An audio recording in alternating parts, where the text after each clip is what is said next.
বাবা কত কষ্ট করে মাথার ঘাম পায়ে ফেলে মানুষের বাড়িতে দিন মজুরি করে, মানুষের খেতে ধান কেটে ফসল লাগিয়ে কত কষ্ট করে সন্তানের জন্য খাবারের ব্যবস্থা করে দেয়। নিজে না খাইয়া খাইয়া হইল সন্তানের মুখে খাবার তুলে দেয়। আজকে জানি ওই বাবা কার দুনিয়ায় নাই। আল্লাহ আমাদের ভিতর যাদের মা নাই বাবা নাই সবার মা বাবার কবর আযাবগুলো আল্লাহ আপনি মাফ কইরা দেন। এবার আল্লাহ পাক রব্বুল আলামিন শেষ আয়াতে বলেন ওয়াখফিদ লাহুমা জানাহাদ-দুল্লি মিনার রাহমাতি ওয়া কুর রাব্বিরহামহুমা রাব্বায়ানি সগীরা। সবাই বলেন রাব্বিরহামহুমা কামা রাব্বায়ানি সগীরা। আল্লাহ তাআলা দোয়া শিখিয়ে দেওয়ার বলেন বান্দা তুমি পড়ো, আর বান্দা আল্লাহর কাছে বলবে আল্লাহ আমার মা দুনিয়ায় নাই বাবা দুনিয়ায় নাই, আল্লাহ আমার মা আমার বাবা আমাকে যেভাবে ছোটকালে লালন পালন করেছে গো আল্লাহ একইভাবে তুমি আমার মা আর তুমি আমার বাবাকে লালন পালন করো। সুবহানাল্লাহ বলবেন না? আল্লাহ তাআলা আমাদের মা বাবার খেদমত বলি বেশি বেশি করার তৌফিক দান করুন সকলে বলি আমিন। আল্লাহ তাআলা মা বাবাকে রাজি খুশি করার তৌফিক দান করুন সকলে বলি আমিন। আল্লাহ যাদের মা নাই বাবা নাই সকলের আব্বা আম্মার কবর আযাবগুলো আল্লাহ মাফ করে দেন সকলে বলি আমিন। সত্যি কথা বলেন মায়ের মতো আপন দুনিয়ায় কেউ আছে?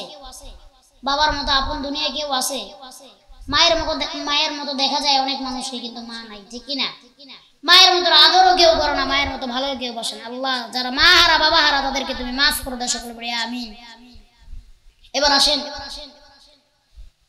মায়ের খেদমত করলে কি ফায়দা হয়েছে আমরা শুনছি। এবার আসেন মাকে কষ্ট দিবে আল্লাহ তাআলা কি করে এটাও আমরা শুনবো। এক দফা মক্কায় হজের সময় হজের সময় অনেক বেশি লোক হয়েছে। অনেক বেশি লোক হওয়ার পরে ওই হজে ওইবার জুনাইদ বাগদাদি রহমাতুল্লাহ আলাইহি আল্লাহর বড় ওলি যার নামের পরে বাগদাদ শহরের ইরাক শহরের আল্লাহর ওলি জুনাইদ বাগদাদি রহমাতুল্লাহ আলাইহি হজে গিয়েছেন। ওইবার হজে অনেক বেশি লোক হয়েছে, তো উনি চিন্তা করতেছেন ঘুমানোর আগে চিন্তা করতেছেন, ঘুমায় চিন্তা করতেছেন যে আল্লাহ এইবার হজে অনেক লোক হয়েছে, আল্লাহ মনে হয় এইবার হজে যত লোক এসেছে সবার হজ গুলি আল্লাহ কবুল করে নেবেন। সুবহানাল্লাহ বলেন না? তো এবার জুনাইদ বাগদাদি আল্লাহ তাআলা তাকে স্বপ্নে দেখাচ্ছেন যে এইবার সবার হজ কবুল হয়েছে, ঠিক আছে এবার হজে লোক আসছে সবার হজ কবুল হয়েছে, কিন্তু একজনের হজ কবুল হয়নি। জুনাইদ বাগদাদি রাহমাতুল্লাহ আলাইহি অবাক হয়ে গেলেন, এত হাজার হাজার লোক এসেছে, এত হজে এবার এত মানুষ কখনো হয়নি, এত লোক এবার হয়েছে, সবার হজ কবুল হলো একজনের হজ কবুল হলো না। এই ব্যক্তিকে আল্লাহ তাআলা জানায় দিলেন ওই ব্যক্তির নাম হলো হারুন বলকি, বলক শহর থেকে এসেছে, সবার হজ কবুল হয়েছে তার হজ কবুল হয়নি। বিষয়টা এখন কেমন না? এতগুলো লোক হজে আসছে সবারটা কবুল হয়েছে, কয়জনের কবুল হয় নাই? একজনেরটা। এবার পরের দিন চলে গেলেন হজের হাজীদের কাছে, যা বললেন তোমাদের ভিতরে কি হারুন বলকি নামে কেউ হজ করতে এসেছে? বলে হ্যাঁ, হারুন বলকি নামে একজন ব্যক্তি হজ করতে এসেছে। এবার নিয়ে সে প্রায় 22 থেকে 23 বার বা অন্যান্য রায়তে আরো বেশি এসেছে, যে সে 22 বার বা 23 বার হজ করতে এসেছে। কিন্তু মানুষ বলতেছে আপনি তারে খুঁজেন কেন? বলতেছে তার সাথে আমার একটু কথা আছে। বললো সে তো অনেক আল্লাহওয়ালা মানুষ, সারা রাত্র তাহাজ্জুদ পড়ে, সারা দিন নফল পড়ে, সারা রাত্র তাহাজ্জুদ পড়ে, সারা দিন নফল পড়ে আর আল্লাহর জিকিরই করতে থাকে, সারা দিন নামাজ পড়তে থাকে, রাত্রেবেলা নামাজ পড়তে থাকে। একজন আল্লাহওয়ালা মানুষ আপনি তারা খুঁজেন কেন? এইবার তো জুনাইদ বাগদাদি রাহমাতুল্লাহ আলাইহি আরো অবাক হয়ে গেলেন, কি রে এই ব্যক্তি সারা রাত তাহাজ্জুদ পড়ে, দিনের বেলা নফল নামাজ পড়ে, আল্লাহ সবার হজ কবুল করছে, এই লোকের হজ আল্লাহ কবুল করুন না কেন? শুধু তাই নয়, লোকগুলো আরো বলতে সে অনেক সম্পদওয়ালা ব্যক্তি ছিলেন, আল্লাহর রাস্তায় সবকিছু তিনি দান করে দিয়েছেন। এখন সারা রাত তাহাজ্জুদ পড়ে, দিনের বেলা নফল পড়ে, আর সারা দিন আল্লাহর জিকির করে, আপনি তারে খুঁজেন কেন? তখন জুনায়েদ বাগদাদী রহমাতুল্লাহি আলাইহি বলতেছেন যে তার সাথে আমার একটু কথা আছে, সে এখন কোথায়? মালিক ইবনে দিনার রহমাতুল্লাহ আলাইহি বলতেছেন তার সাথে আমার কথা আছে, সে এখন কোথায়? বলতেছে তাকে আপনি পাহাড়ের উপরে যান, সে তার খাইমা লাগায় বসে আছে, তাঁবুটা নিয়ে বসে আছে, ওইখানে তাকে পাবেন। এবার নিয়ে এসে এতবার হজে এসেছে, এবার মনে মনে চিন্তা করে 23টা হজ করেছে, 24 নম্বর হজ আল্লাহ পাক রব্বুল আলামিন কবুল করেন নাই। যায় এবার তার সামনে যখন গেলেন, যায় দেখলেন সে নামাজরত অবস্থায় আছেন। নামাজ শেষ হলো, ভালো করে লক্ষ্য করলেন, এবার তাকে সালাম দিলেন, বললেন আসসালামু আলাইকুম, আপনার নাম কি? হারুন বলখি। বলে হ্যাঁ আমার নাম হারুন বলখি, আপনার নাম কি? মালিক ইবনে দিনার। সুবহানাল্লাহ বললেন না?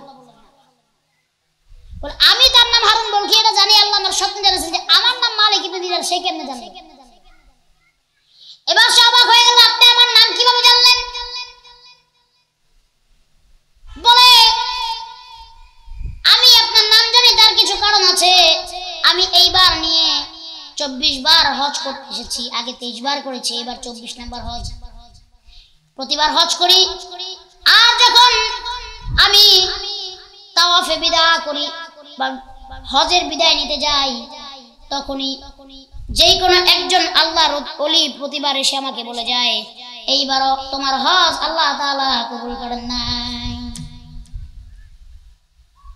আমি যখন প্রত্যেকবার কি করি, সবার থেকে বিদায় নেই, আল্লাহর ঘর তাওয়াফ করি, আল্লাহর ঘরে আমি চুমু খাই, আমি নফল পড়ি, আমি যখন বিদায় নেই প্রত্যেকবার তাওয়াফে বিদায় করার সময় আমাকে কোনো এক আল্লাহর ওলি এসে বলে যায় তোমার হজ এইবারও কবুল হয়নি।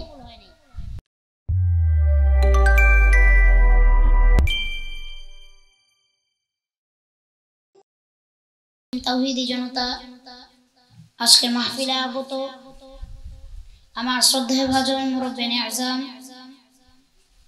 এই জাতির শ্রেষ্ঠ সন্তান উলামায়ে কেরামগণ, দূর দূরান্ত থেকে আগত কোরআন পিপাসু মুসলিম ভাই ও পর্দার আড়ালের অসংখ্য মা বোনেরা, সকলকে জানাচ্ছি আমি হাফিজ কারিমুল ইসলাম বিক্রমপুরের পক্ষ থেকে আন্তরিক শুভেচ্ছা ও মোবারকবাদ। আপনারা সবাই কেমন আছেন? আম্মাজান হাফসা রাদিয়াল্লাহু তাআলা আনহা মহিলা মাদ্রাসা ভবন উন্নয়ন কল্পে বাৎসরিক তাফসীরুল কোরআন মাহফিল, 3 দিন ব্যাপী যেহেতু মাহফিল, আজকের মাহফিলের প্রথম দিন এবং শেষ অধিবেশনে আমি বয়ান করছি। আগামীকালকেও মাহফিল, আগামীকালকে শেষ অধিবেশনে বয়ান করবেন প্রধান মুফাসসির, আন্তর্জাতিক খ্যাতিসম্পন্ন মুফাসসির কোরআন, বিশিষ্ট ইসলামী চিন্তাবিদ হযরত মাওলানা মুস্তাক ফয়জী পীর সাহেব, নাগাইজ দরবার শরীফ কুমিল্লা। তারপরে আখেরি দিন বা শেষ দিনে বয়ান করবেন বাংলাদেশের অত্যন্ত জনপ্রিয় এবং আলেম ওলামাদের সরতাজ প্রধান মুফাসসির, বিশ্ববরণ্য মুফাসসির কোরআন, আমিরে তাহরিকে খতমে নবুয়ত বাংলাদেশ, মুফতি ডক্টর সৈয়দ মোহাম্মদ এনায়েতুল্লাহ আব্বাসী ওয়া সিদ্দিকী পীর সাহেব জৈনপুরী সাহেব। আল্লাহ তাআলা সকলের বয়ান আমাদের শোনার তৌফিক দান করুন, সকল বলছি আল্লাহুম্মা আমিন। আজকের মাহফিলটি বিশেষ করে যিনি আয়োজন করেছেন হাফেজ কারি শাহিনুর রহমান দিনাজপুরি ভাই, আপনারা তার জন্য দোয়া করবেন, আল্লাহ পাক রব্বুল আলামিন তাকে কামিয়াবি দান করুন, সকল বলছি আল্লাহুম্মা আমিন। মাইকের আশেপাশে যারা আছেন অথবা এখনো যারা দূর দূরান্তে আছেন আসবেন নিয়ত করেছেন, আপনাদের কাছে আকুল আবেদন আপনারা দ্রুত আসার চেষ্টা করবেন, যেহেতু রাত্র অনেক হয়ে গেছে। বেশি কথাও বলবো না, যত সময় বলবো অত সময় আপনারা সবাই থাকার চেষ্টা করবেন। আল্লাহ তাআলা আমাদের তৌফিক দান করুন, সকলে বলছি আল্লাহুম্মা আমিন। অনেকে অনেকে দূর দূরান্ত থেকে এসেছে, অনেক পর্দার আলাদার মা বোনের এসেছে, অনেক কোরআন প্রিয় মুসলিম প্রিয় তাওহীদি জনতা এসেছে। তাই আমরা যে এখানে সুস্থ এবং সহি সালামত এসেছি, এত বৃষ্টি হওয়ার পরেও যে আমরা এখানে বসে ওয়াজ শুনতে পারতেছি বা আমরা বলতে পারতেছি, এই জন্য আল্লাহ পাক রব্বুল আলামিনের দরবারে সকলে জোরে সোরে অন্তরস্থল থেকে জোরে সোরে একবার শুকরিয়া আদায় করছি, আলহামদুলিল্লাহ। শুকরিয়া আদায় করলাম, খুশি হলেন কে? আল্লাহর নামটা নিতে গিয়ে আমাদের কষ্ট হয়ে গেল? যে আল্লাহ রিজিকের ব্যবস্থা করেন, যে আল্লাহ হায়াত দিবেন, যে আল্লাহ মউত দিবেন, যে আল্লাহ তাকদীরের ব্যবস্থা করেন, যে আল্লাহ আপনার আমার সব কিছুর খোঁজ খবর রাখেন, সেই আল্লাহর নামটা নিতে আমাদের মুখে এত কষ্ট হলো কেন? সকলে একবার বলেন তো আল্লাহ। আর একটু জোরে বলেন আল্লাহ। আর একটু জোরে বলেন আল্লাহ। আল্লাহ বলেন, বান্দা তুমি যখন আমাকে আল্লাহ বলে ডাক দাও, আমি আল্লাহ বড় খুশি হয়ে যাই, ঠিক কিনা?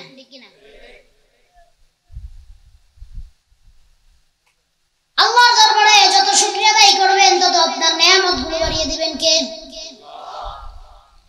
আল্লাহ পাক রব্বুল আলামিন বলেন,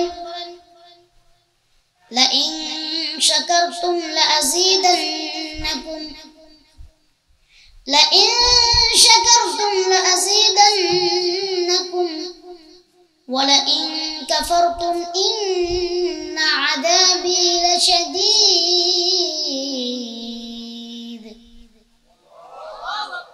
আল্লাহ পাক রব্বুল আলামিন বলেন, যে বান্দা আমার নিয়ামত পায় আর নিয়ামতের শুকরিয়া আদায় করে, আমি আল্লাহ পাক রব্বুল আলামিন ওই বান্দার নিয়ামত আরো বাড়িয়ে দিব। কোন সুবহানাল্লাহ।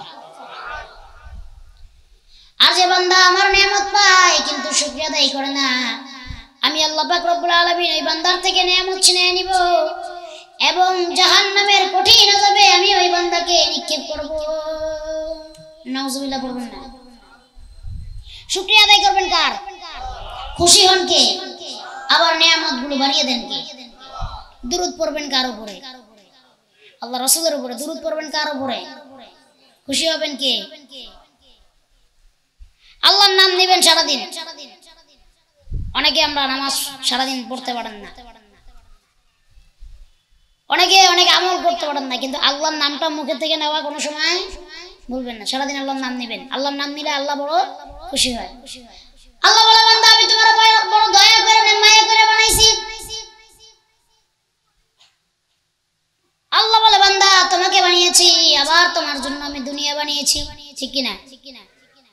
দুনিয়াতে তোমাকে পাঠিয়েছি তোমাকে পরীক্ষা করার জন্য। আমি প্রত্যেক নবী আলাইহিস সালাতু ওয়াস সালামদেরকে পরীক্ষা করেছি, প্রত্যেক আল্লাহর ওলিদেরকে পরীক্ষা করেছি, আমি আমার বান্দাকেও পরীক্ষা করি। এই দুনিয়াটা আপনার আমার জন্য পরীক্ষার জায়গা, ঠিক কিনা? এইখানের পরীক্ষায় আপনি আমি যদি উত্তীর্ণ হইতে পারি, ওই পরকালের জীবনটা আপনার আমার থেকে শান্তির জীবন আর কারোর হবে না, ঠিক কিনা? আল্লাহর পরীক্ষা বড় পরীক্ষা। এই পরীক্ষায় পাশ হইতে পারলে পৃথিবীর আর কোনো পরীক্ষার দরকার নাই। মহান আল্লাহ পাক রব্বুল আলামিনের দরবারে লাখ কোটি শুকরিয়া। আল্লাহ তাআলা আমাদেরকে বোঝার তৌফিক দান করুন। সকলে পড়ছি আল্লাহুম্মা আমিন। এই যে নিয়ামতের শুকরিয়াগুলো আদায় করলাম, আল্লাহ খুশি হয়েছেন না? না বেজার হয়েছেন? খুশি হয়েছেন। দুনিয়াতে আপনি আমি যে আসছি, এটা সব থেকে বড়। আপনাকে আমাকে দুনিয়ায় কে পাঠিয়েছেন? আল্লাহ। আল্লাহ তাআলা আপনাকে আমাকে কার মাধ্যমে দুনিয়ায় পাঠিয়েছেন? আপনার আমার মা এবং বাবার মাধ্যমে, ঠিক কিনা? আপনার আবার মা আপনাকে আমাকে দুনিয়াতে যখন আল্লাহ পাক রব্বুল আলামিন মায়ের পেটে আপনাকে আমাকে দান করেছেন। আল্লাহ কত ভালো, দেখেন আল্লাহ কত ভালো, এবং আল্লাহ আপনার আমার কত খোঁজ খবর রাখে, একটু চিন্তা করে দেখেন। আল্লাহ পাক রব্বুল আলামিন আপনাকে আমাকে যখন মায়ের পেটের ভিতরে দিয়েছেন, যখন সেই মায়ের পেটের ভিতরে আপনার আমার বয়স 2 মাস 3 মাস, এখনো হাত হয় নাই, পা হয় নাই, রক্ত জমাট বেঁধে যখন মাংসপিণ্ডগুলো তৈরি হচ্ছে, আপনার আমার শরীরের রগগুলি সেলসগুলি তৈরি হচ্ছে, আস্তে আস্তে আল্লাহ পাক রব্বুল আলামিন এই দেহটা আপনার আমার পেটের ভিতরে বানান। সুবহানাল্লাহ। দুনিয়ার ইঞ্জিনিয়ার, দুনিয়ার বিজ্ঞানী সব কিছু বলতে পারে, পারে কি পারে না? রোবট বানায়, মেশিন বানায়, কত বড় বড় বিমান বানায়, চাঁদের দেশে যাওয়ার জন্য রকেটও বানাইছে, ঠিক কিনা? সামনে হয়তো আরো অনেক কিছু বানাবে, কিন্তু সেই বিজ্ঞানী জানে না মাটির 3.5 হাত তলে কি চলে, কারণ সেই জ্ঞান আল্লাহ তাআলা বিজ্ঞানীরে দেয় নাই। সারা দুনিয়া নিয়ে সে গবেষণা করতে পারবে, সে মানুষের মতো একটা মানুষের অবয়ব তৈরি করতে পারবে, কিন্তু আল্লাহ তাআলা ওই মানুষের ভিতরে যে জান দিতে হবে সেই ক্ষমতা আল্লাহ বিজ্ঞানীকে দেয় নাই, সেই শিক্ষা আল্লাহ বিজ্ঞানীকে দেয় নাই। এত কিছু বিজ্ঞানী জেনে লাভ হয়েছে কি? মাটির 3.5 হাত তলে কি চলে যদি সে ওটা না বলতে পারে, ঠিক কিনা? পৃথিবীর সব থেকে নিরাপদ স্থল, নিরাপদ জায়গা কোন জায়গা জানেন? এটা হলো মায়ের পেট, যেখানে কোনো খাবারের চিন্তা থাকে না, যেখানে কোনো প্রস্রাব পায়খানার চিন্তা থাকে না, যেখানে কোনো দুনিয়ার চিন্তা থাকে না। যখন আপনাকে আমাকে আল্লাহ পাক রব্বুল আলামিন আস্তে আস্তে আমাদের মাংসপিণ্ড দিয়ে আমাদের শরীরটা বানাচ্ছে, যখন আল্লাহ পাক রব্বুল আলামিন আপনার আমার মাথাটা বানায়, আল্লাহ পাক রব্বুল আলামিন ওই মায়ের পেটের ভিতরে রূহ দান করে দেন। সুবহানাল্লাহ। আল্লাহ তাআলা বলেন, বান্দা তোমার তো মায়ের পেটের ভিতরে নিরাপদ স্থানে রাখলাম, এখন তো তোমার খাওয়ার ব্যবস্থা করতে হবে, ঠিক কিনা? আল্লাহ পাক রব্বুল আলামিন মায়ের নারীর সাথে সন্তানের নারীর একটা সংযোগ করে দিয়েছে, যে এখান দিয়ে মা যা খায় সন্তানের পেটে তা পৌঁছে যায়। সুবহানাল্লাহ বললেন না? ওইখানে কোনো অসুখ হয় না, কোনো আল্লাহ কি সুন্দর করে আপনাকে আমাকে বানাচ্ছেন। আর যে জনম দুঃখিনী মা আপনাকে আমাকে গর্ভে ধারণ করেন, সেই মা জানে গর্ভে ধারণ করার কষ্ট কতটুকু, ঠিক কিনা? দুনিয়াতে যখন আপনার আমার আসার সময় হয়ে গেল, 10 মাস 10 দিন হয়ে গেল, আপনি আমি ওই মায়ের পেটের ভিতরে একটা লাথি মেরে দুনিয়াতে চলে আসি, ঠিক কিনা? আর কত কষ্ট জন্ম দেওয়ার সময়, একটা সন্তান জন্ম দেওয়ার সময় কত কষ্ট। এটা একমাত্র যেই মা আপনাকে আমাকে জন্ম দিয়েছে, সেই মা ছাড়া এই দুনিয়ার আর কেউ জানে না। আজকে আফসোস, এই সমাজে এমনও ছেলেরা আছে যারা মায়ের কথা শুনে না, বাপের কথা শুনে না। আছে না নাই? মায়ের অবাধ্য, বাপের অবাধ্য। মা যদি বলো সন্তান তুমি ডাইন দিকে যাও, সন্তান যায় বাম দিকে। আর যদি বাবা বলো সন্তান তুমি আমার কথা শোনো, সন্তান বাবার কথাও শুনে না, মার কথাও শুনে না। আজকালকে এমন এমন অবাধ্য সন্তান আছে যে মা বাবার কোনো কথা শুনে না, নিজের মন মতো চলে। আছে না নাই? এই সন্তান আমাদের এখানে বসে আছে, আছে না নাই? আল্লাহ তাআলা দেখেন মা বাবার প্রতি সন্তানকে কতটুকু হুকুম করলেন। মহান আল্লাহ পাক রব্বুল আলামিন ইরশাদ করেন, وَقَضَى رَبُّكَ أَلَّا تَعْبُدُوا إِلَّا إِيَّاهُ وَبِالْوَالِدَيْنِ إِحْسَانًا। আল্লাহ বলেন وَقَضَى رَبُّكَ أَلَّا تَعْبُدُوا, আমি আল্লাহর ইবাদতের সাথে আর কাউকে শরীক করবে না, আর কাউকে শরীক করা যাবে না। وَبِالْوَالِدَيْنِ إِحْسَانًا, তোমরা ভালো আচরণ করো, ভালো ব্যবহার করো, ইহসান করো তোমার মার প্রতি, তোমার বাবার প্রতি। সুবহানাল্লাহ বললেন না? ভালো ব্যবহার, ভালো আচরণ কার প্রতি করতে বলেছেন? মার প্রতি, বাবার প্রতি। এরপরে আয়াতে আল্লাহ বলেন, ইম্মা ইয়াবলুগান্না ইনদাকাল কিবারা আহাদুহুমা আও কিলাহুমা ফালা তাকুল লাহুমা উফফি ওয়ালা তানহারহুমা وَقُلْ لَهُمَا قَوْلًا كَرِيمًا। এবং তোমরা তোমার জীবদ্দশায় যদি তোমার মা, যদি তোমার বাবা অসুস্থ হয়ে যায়, তোমার জীবদ্দশায় যদি তোমার মা অথবা তোমার বাবা বৃদ্ধ হয়ে যায়, অসুস্থ হয়ে যায়, তাদের খেদমত করো, তাদের সাথে এমন কোন আচরণ করো না যাতে করে তারা মনে কষ্ট পায়। আর যেই সন্তান মায়ের মনে কষ্ট দেয়, ওই সন্তানকে এই দুনিয়াতে এবং আখিরাতে, পরকালেও না, এই দুনিয়াও না, সব কিছু তার জন্য ধ্বংস হয়ে যাবে। আপনারা কি ওয়াজ শুনতে আসছেন? আমার কাছে মনে হয় না। এই যে উঠতেছে বসতেছে, এটা কি ওয়াজ শোনার আদব? এখন এই যারা উঠে যাচ্ছে বা বাসায় চলে যাবে, যে কি করবে বলেন তো? হয়তো কেউ মোবাইল নিয়ে বসে পড়বে, না তো কেউ টিভি দেখবে, নয়তো কেউ গল্প গুজব করবে, ঠিক কিনা? আর কিছু কিছু লোকজন এখান থেকে উঠে ডাইনে বামে গেছে বিড়ি খাইতে, আছে না নাই? আবার কিছু গেছে গাঁজা খেতে। আমি কথাগুলো বলতে চাইছিলাম না, এখানে কি আমি কোনো বানানো কথা বলতেছি? বলেন, এখানে কি আমি আমার পরিবারের কথা আপনাকে বলতেছি, আমার পার্সোনাল কথা আপনাকে বলতেছি? এই যে কথাগুলি বললাম, এই কথাগুলি কার? আল্লাহর কোরআনের কথা, রাসূলুল্লাহ সাল্লাল্লাহু আলাইহি ওয়াসাল্লামের হাদিসের কথা। তাহলে এই যে আপনি উঠলেন চলে গেলেন, এখন যে আপনি কি করবেন? সারা রাত মোবাইল টিপবেন, আর এই যে যুবক যারা আছে এরা যে মোবাইলে গার্লফ্রেন্ডের মেসেজ দিবে, কইবো তুমি কই আছো? কতটি আছে ডাইনে ভাবে যে দেখবো দোকান খোলা আসেনি, থাকলে কইবো মুরব্বী একটা পেনশন সিগারেট দেন, খায়া লই, ঠিক না? আপনার 1000 রাত্র মোবাইল টিপার থেকে, সিগারেট খাওয়ার থেকে, গাঞ্জা খাওয়ার থেকে, কারোর সাথে আড্ডা মারার থেকে 1 ঘন্টা কোরআনের কথা শোনা অনেক উত্তম, ঠিক কিনা? আর আপনারা কি কোনোভাবে বোবা হয়ে গেলেন? কথাও তো বলেন না, জিজ্ঞেস করলে কি বলবো বলেন? যুব সমাজ আস্তে আস্তে ধ্বংসের পথে চলে যাচ্ছে, ঠিক কিনা? আমি আসার পরে আমাকে ভাইরা এই বিষয়টা অবগত করছে, এই দিনাজপুর, সৈয়দপুর, এই সমস্ত আশেপাশের অঞ্চলে নাকি লটারি চলতেছে। কোন মুরব্বী বলে 70,000 টাকার দামের গরুটা বিক্রি করে লটারি করছে। সত্যি কথা? লটারি যে আপনি ধরছেন, এই লটারি ধরা কি? আরো জোরে কোন? ওই যে 20 টাকা দিয়ে আপনি লটারি ধরছেন, এই 20 টাকা আপনার ফাও গেছে। এই 20 টাকা দিয়ে যদি কলার রুটি কিনে খাইতেন তাও ভালো হইতো, ঠিক কিনা? আপনার লটারি ধরবেন? জোরে বলেন, লটারি ধরবেন? আজকে থেকে যারা লটারি ধরছেন বা যারা লটারি টিকিট কিনছেন, যেইখানে লটারি চলে সেইখানে লটারি আলাদা দরকার পড়লে মাইরা হইলো সেই টাকা নিয়ে আসবেন কালকে যায়। বুঝে আসছে? ভাগ্য পরিবর্তনের মালিক কে? আর আপনি মনে করতেছেন এই লটারি আলা আপনার ভাগ্য পরিবর্তন করে দিব, এটা শিরক। আপনি যদি এই চিন্তা করে দেখেন যে আমি লটারি ধরলাম আমার ভাগ্য পরিবর্তন হয়ে যাব,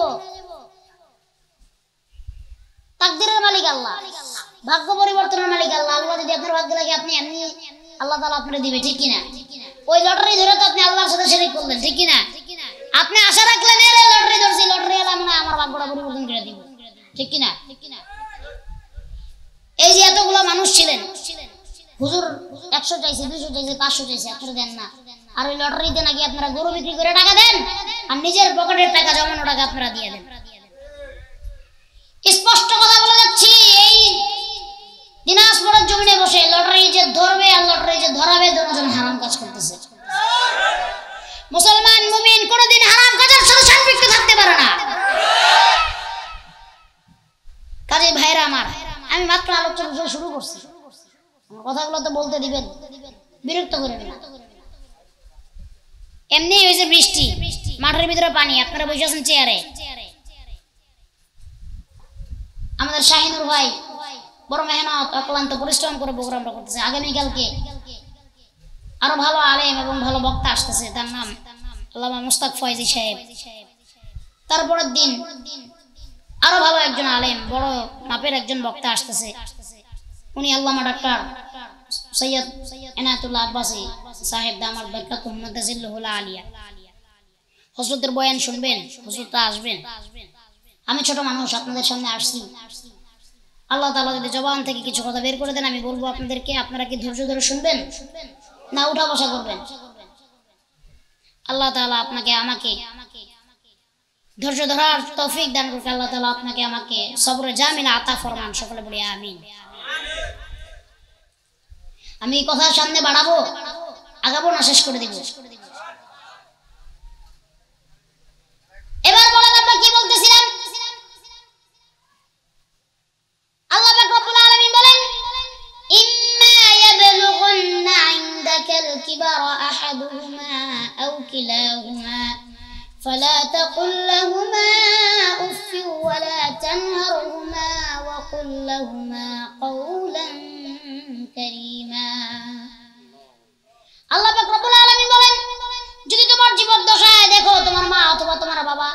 অথবা উভয়ই যদি দেখো তারা অসুস্থ হয়ে যায় বা তারা বৃদ্ধ হয়ে যায়, তাদের সেবা যত্ন করো, তাদের সাথে এমন কোনো করে তারা মনে কষ্ট পায়।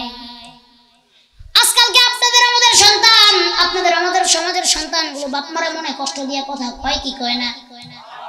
কত মানুষ আমাদের কাছে এসে বলে, হুজুর আমার ছেলেটা কথা শুনে না, হুজুর আমার সন্তান পড়াশোনা করতে যায় না, হুজুর আমার সন্তান আমার কথা শুনে না। আব্বা আম্মা বলে, বাবা মোবাইলটা রাখো, এবার একটু পড়তে বসো।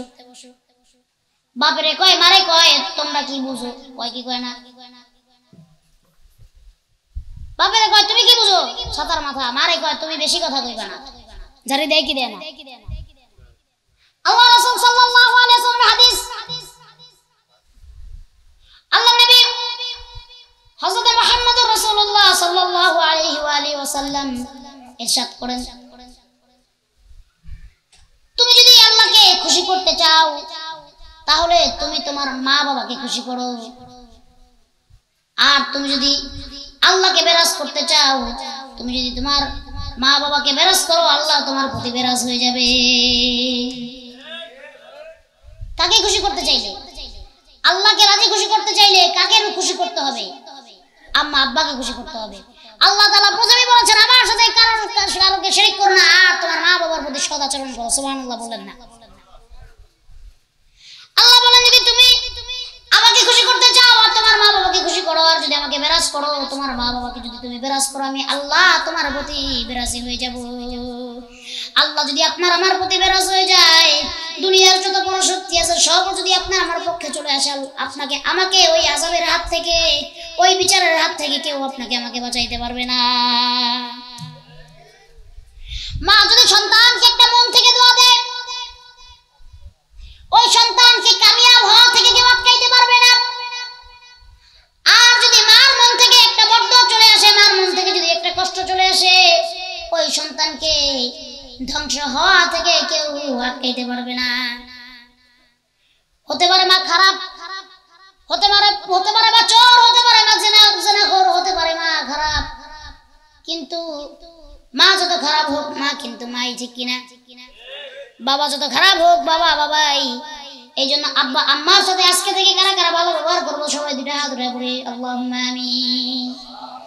আল্লাহ আজকে থেকে আমাদের মা বাবার সাথে ভালো ব্যবহার করার তৌফিক দান করে দাও, তাদের খেদমত করার তৌফিক দান করে দাও।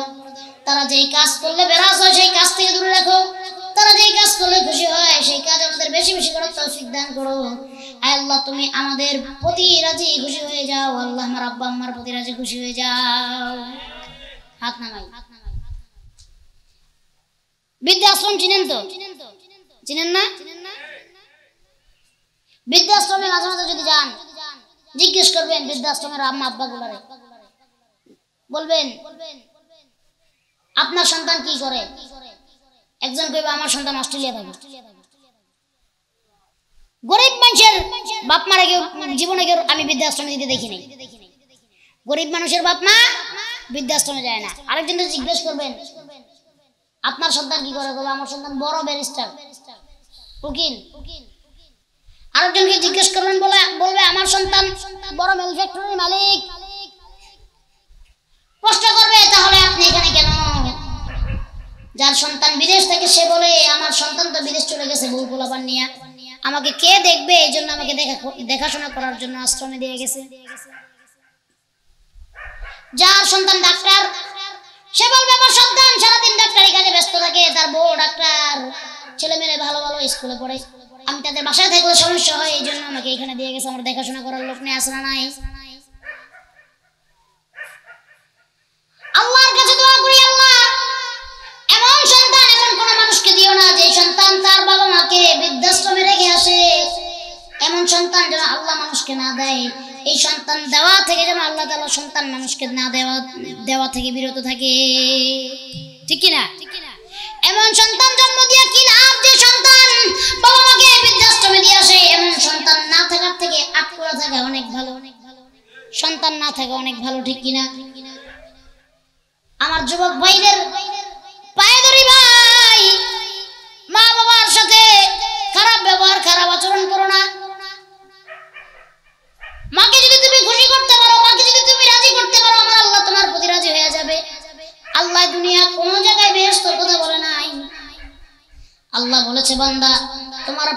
পায়ের নিচে আমি তোমার বেহেশত দান করেছি, তোমার মার খেদমত করে তোমার মাকে খুশি করে যদি দুনিয়া থেকে যাইতে পারো, আমি আল্লাহ তোমার মায়ের উসিলায় তোমাকে জান্নাত দিয়ে দিব।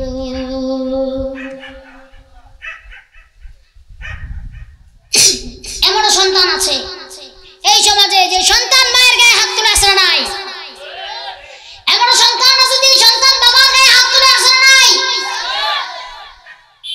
এমন সন্তানগুলোকে যেন আল্লাহ তাআলা পঙ্গু করে দেয়। যে সন্তানের হাত তার মায়ের গায়ে উঠলো সে হাত যেন পঙ্গু হয়ে যায়। যে সন্তান তার বাবাকে লাথি দিল তার পা যেন পঙ্গু হয়ে যায়। ঠিক কিনা?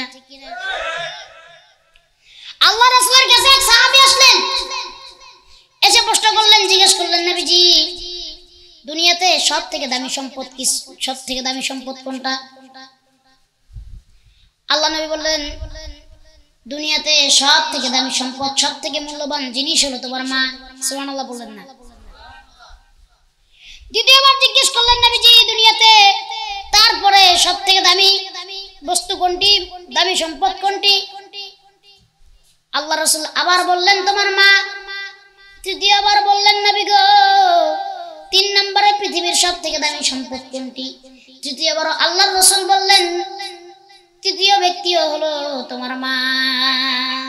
সুবহানাল্লাহ বললেন না? চতুর্থবার জিজ্ঞেস করলেন, নবীজি এরপরে দুনিয়ার সব থেকে দামি সম্পদ কোনটি? আল্লাহ রাসূল এবার ইরশাদ করলেন, চতুর্থ তোমার পৃথিবীর সব থেকে দামি সম্পদ হলো তোমার বাবা। মার কথা কয়বার বললেন? কয়বার বললেন? বাবার কথা একবার। এই জন্য মায়ের খেদমত করবেন, বাবার খেদমত করবেন, আল্লাহ তাআলা আপনার ব্যবসায় বরকত দিয়ে দিবে, আল্লাহ তাআলা আপনার কাজে বরকত দিয়ে দিবে, আল্লাহ তাআলা আপনার দুনিয়া এবং আখিরাতের জিন্দেগিকে কামিয়াবি করে দিবে। সুবহানাল্লাহ বললেন না? আরেকটু জোরে বলেন সুবহানাল্লাহ।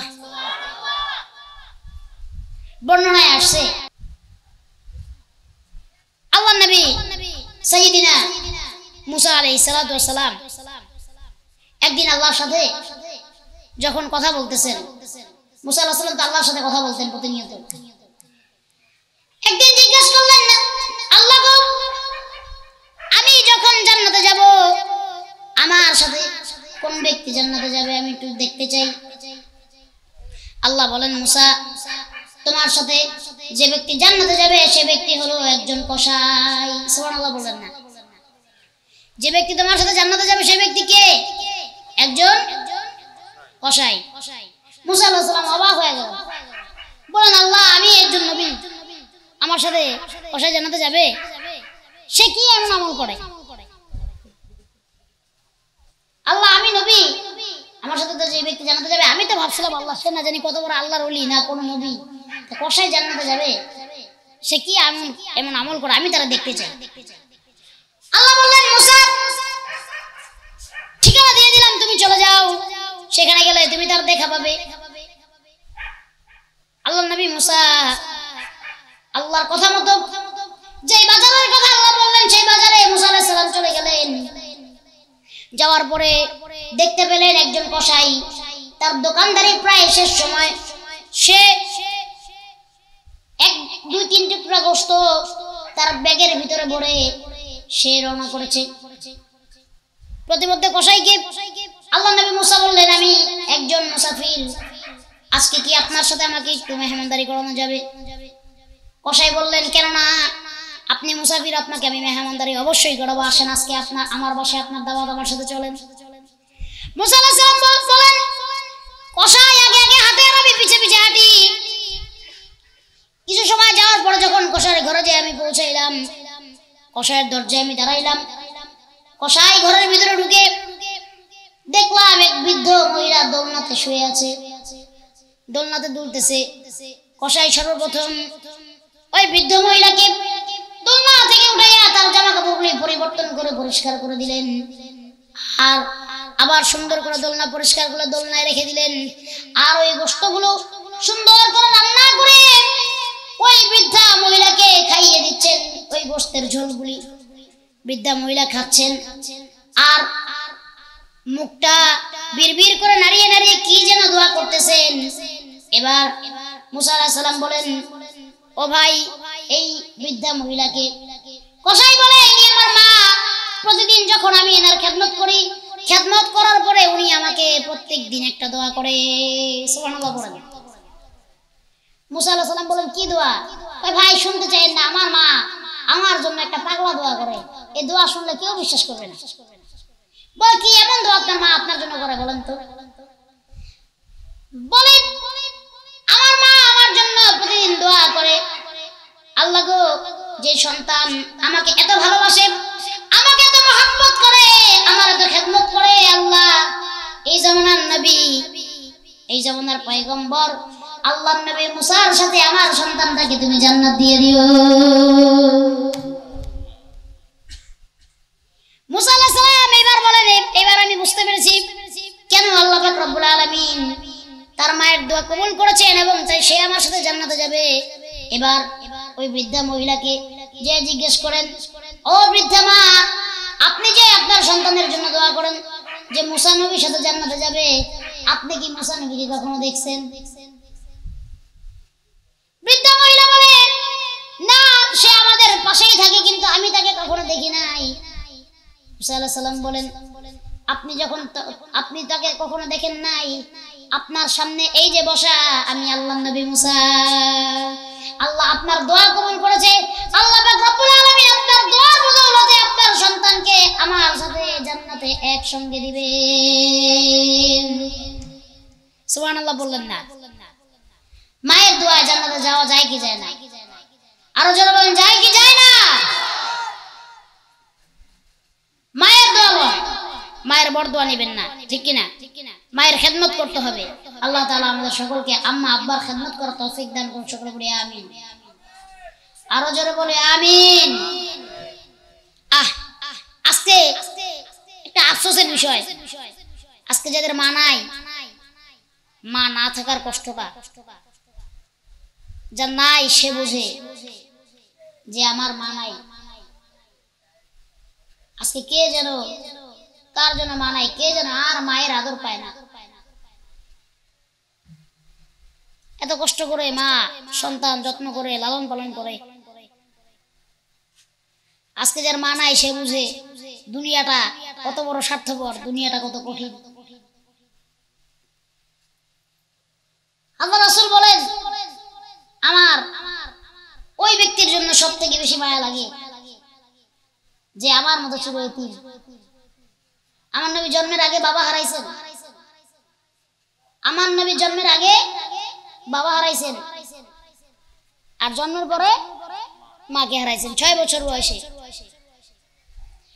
আমার নবী বলেন, যারা আমার মতো এতিম আর যারা এতিমের মাথায় হাত বুলায় সে যেন আমার মাথায় হাত বুলায়, আর ওই কিয়ামতের দিন আমি মা হারা বাবা হারা এতিমগুলোর জন্য আল্লাহর কাছে সুপারিশ করব।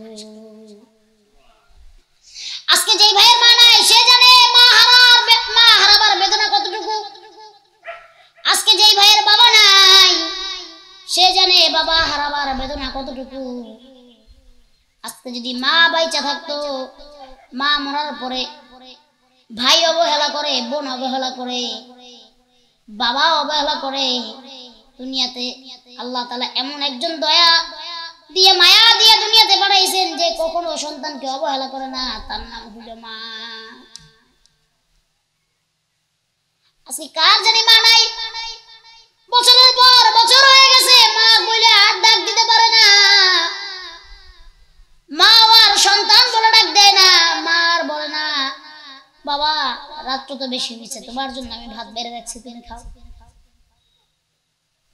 রাত্র যখন গভীর হয়ে যায়, মানুষ যখন বাড়িতে ফিরে, বিবি ঘুমায়, সন্তানগুলো ঘুমায়, বাবা ঘুমায়, ভাই বোন সব ঘুমায়, কেউ খবর রাখে না, কেউ জানতে চায় না আপনি আমি বাড়িতে গিয়েছি কিনা। কিন্তু যত রাতেই আপনি আমি বাড়িতে ফিরি, যাই দেখবেন একজন লোক, একজন জনম দুঃখিনী আপনার আমার পথ চেয়ে আপনার আমার অপেক্ষায় দরজাটার সামনে বসে থাকে। 10 বার গেটে নক করার পর বিবি ঘুম থেকে উঠতে চায় না, সন্তান ঘুম থেকে উঠতে চায় না, একবার শুধু পায়ের আওয়াজ পাইলেই যে ঘুম থেকে উঠে দরজাটা খুলে দেয়, তার নাম হলো মা। আজকে জানি কার মা দুনিয়াতে নাই, কে যেন মা বলে আর ডাক দিতে পারে না। আপনারা সবাই একবার ডাক দেন তো মা বলে, বলেন তো মা। আরেকবার ডাক দেন তো মা বলে, মা। আরেকটা বার ডাক দেন মা। একবার বাবার নামটা ধরে ডাক দেন বাবা। আরে আজকে কার যেন মাও নাই, আজকে জানি কার বাবাও নাই। যে দুনিয়াতে চির এতিম, তার মতো দুঃখে দুনিয়াতে আর কেউ নাই। মা হারা বাবা হারা সন্তান, যেই দিকে যায় ওই দিকে আজকে মানুষ অবহেলা করে। মা মরে গেলে বাবা যখন একটা বিবাহ করে নিয়ে আসে, সেই মা হয়ে যায় সৎ মা। সেই মা ও সন্তানকে দেখতে পারে না। নিজের সন্তানগুলোকে আদর যত্ন করে খাওয়াইলেও ওই পরের সন্তান তাকে আদর যত্ন করে খাওয়ায় না। নিজের সন্তানগুলোর খবর রাখলেও পরের সন্তান তার খবর রাখে না। নিজের সন্তানগুলোর সুন্দর করে গোসল করাইয়া দেয়, জামা কাপড় পরাইয়া দেয়। আর ওই যে আরেক মহিলা সন্তান রেখে মারা গেছে, সেই সন্তানের খোঁজ খবরও নেয় না। একমাত্র তারাই বুঝতে পারে মা হারাবার যন্ত্রণা কতটুকু। আল্লাহর কাছে দোয়া করি, আল্লাহ এমন জনম দুঃখিনী মা বাবা যার দুনিয়ায় নাই, আয় আল্লাহ এই মার কবরটাকে তুমি জান্নাতের বাগান বানাইয়া দিও। আয় আল্লাহ বাবার কবরটাকে, আমার অনেক কিছু ছিল প্রতিপত্তি, সব আমি আল্লাহর রাস্তায় দিয়ে দিয়েছি। আমার একটা গুনাহের জন্য আমি আল্লাহর কাছে আজ অনুতপ্ত। বলে কি গুনাহ? রমজান মাস ছিল, আমি রোজাও রাখি নাই, মদ খেয়ে এসেছি। এসে আমার মাকে বলেছি আমার খিদা লাগছে, আমার খাবার দাও। আমার মা চুলার ভিতর রুটি বানাচ্ছিল, আর আমাকে বলতে লাগলো একটু তো শরম কর, সারাদিন রোজাও তুমি রাখো না, আবার মদ খেয়ে এসে আমার থেকে রুটি চাও, তোমাকে কোনো খাবার দেওয়া হবে না। আমি মদ খাওয়া অবস্থায় ছিলাম, অচেতন ছিলাম, আমার রাগ উঠে গেল। আমার মাকে আমি একটা থাপ্পড় দিয়েছি। আমার মা ওই জ্বলন্ত চুলার আগুনের ভিতরে পড়ে গিয়েছে। আমার মা আগুনের ভিতরে পড়ে গিয়ে ছটফট করতে লাগলো। সবাই মিলে আমাকে ধরে বেঁধে একটা ঘরের ভিতরে আটকে রাখলো। আমার পরের দিন যখন ঘুম ভেঙেছে, ঘুমের থেকে আমি উঠে দেখি আমার বিবি ব্যাগ গোছাচ্ছে, আমার বিবি সব জামা কাপড় গুছিয়ে নিচ্ছে। বিবিকে জিজ্ঞেস করলাম কোথায় যাও?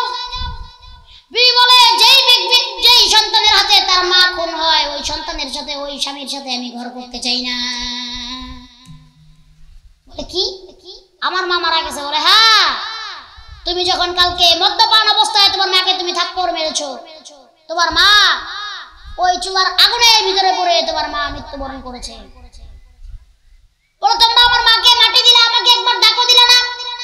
বলে তোমার মা মরার সময় বলে গেছে এই সন্তান যেন আমার কবরে মাটি পর্যন্ত না দেয়, আর আমার জানাজায় যেন না দাঁড়ায়।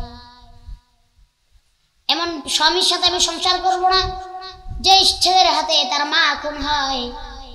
বিবি এবার চলে গেলেন। মা এবার হারুন বলখি তার ঘর থেকে বের হয়ে কাঠার কোঠারি নিয়ে যে হাত দিয়ে তার মার গায়ে হাত তুলেছে, নিজের হাত নিজে কোপ দিয়ে দ্বিখণ্ডিত করে ফেলেছে। নিজের সব অর্থ সম্পদ, সব প্রতিপত্তি সব দান করে দিয়েছে। সারা রাত তাহাজ্জুদ পড়ে, দিনের বেলা নফল পড়ে 24 বার এইবার নিয়ে হজ করে আল্লাহর কাবা ঘরে চুমু দেয়, হাজরে আসওয়াদে চুমু দেয়। কিন্তু প্রত্যেকবারই এক আল্লাহর ওলি এসে বলে যায় তোমার হজ কবুল হয় নাই। এই কারণে আমার হজ কোনোবারই কবুল হয় নাই, কারণ আমি আমার মাকে মেরে ফেলেছি। মালিক ইবনে দিনার এই কথা শোনার পর অনেক রাগান্বিত হয়ে গেলেন এবং তাকে লানত করতে লাগলেন। এবার মালিক ইবনে দিনার রাহমাতুল্লাহি আলাইহি অনেক রাগ করলেন আর বললেন এইবার কেন? তুমি যদি আরো 100 বার হজ করো আল্লাহ তোমার হজ কবুল করবে না, তুমি জাহান্নামে যাওয়ার জন্য প্রস্তুত হও। এই কথা বলে উনি চলে আসলেন। এবার যখন উনি আবার ঘুমিয়ে গেলেন, এবার উনি স্বপ্ন দেখতেছেন আল্লাহ তাআলা মালিক ইবনে দিনার রাহমাতুল্লাহি আলাইহি কে বলতেছেন, মালিক ইবনে দিনার তুমি কেন হারুন বলখিকে কষ্ট দিলা?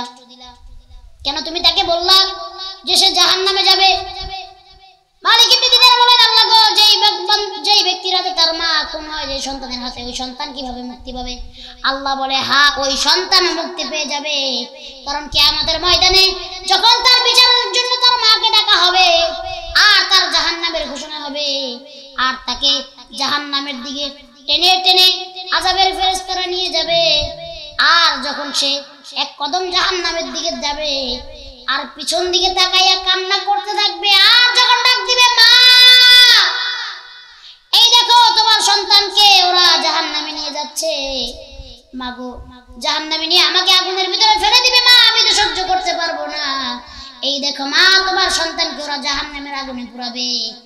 আর ওই মা তখন সহ্য করতে না পেরে আল্লাহর কাছে বলবে, আল্লাহ আমি আমার সন্তানকে, আমি আমার হারুন বলখিকে মাফ করে দিলাম, আল্লাহ আপনিও আমার সন্তান হারুন বলখিকে মাফ করে দেন।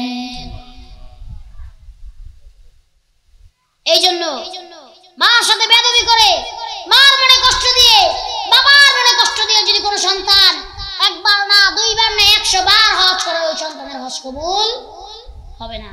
আল্লাহ পাক রব্বুল আলামিন আমাদের বুঝার, আমল করার তৌফিক দান করুক, আব্বা আম্মার খেদমত করার তৌফিক দান করুক। সকলে বলছি আল্লাহুম্মা আমিন। প্রায় 12:30 বেজে যাচ্ছে, আমি আমার আলোচ্য বিষয় আর লম্বা করব না। আপনাদের সাথে আর কিছু কথা বলে ইনশাআল্লাহ আমি আখেরি মোনাজাত করে দিব। আপনারা থাকবেন তো ইনশাআল্লাহ শেষ পর্যন্ত, কথাগুলি শুনবেন তো ইনশাআল্লাহ। আল্লাহ শোনার তৌফিক দান করুক। আমার আলোচ্য বিষয় শেষ, আমি আপনাদের সাথে আর কিছু কথা বলে শেষ করে দেব। আল্লাহ আমাকে বলার তৌফিক দান করুক। সকলে বলছি আল্লাহুম্মা আমিন।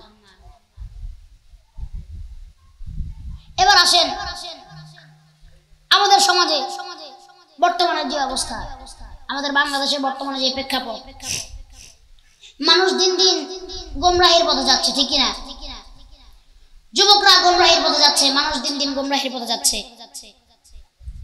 আমরা চাই আগামীর বাংলাদেশ হোক কোরআনের বাংলাদেশ, ঠিক কিনা?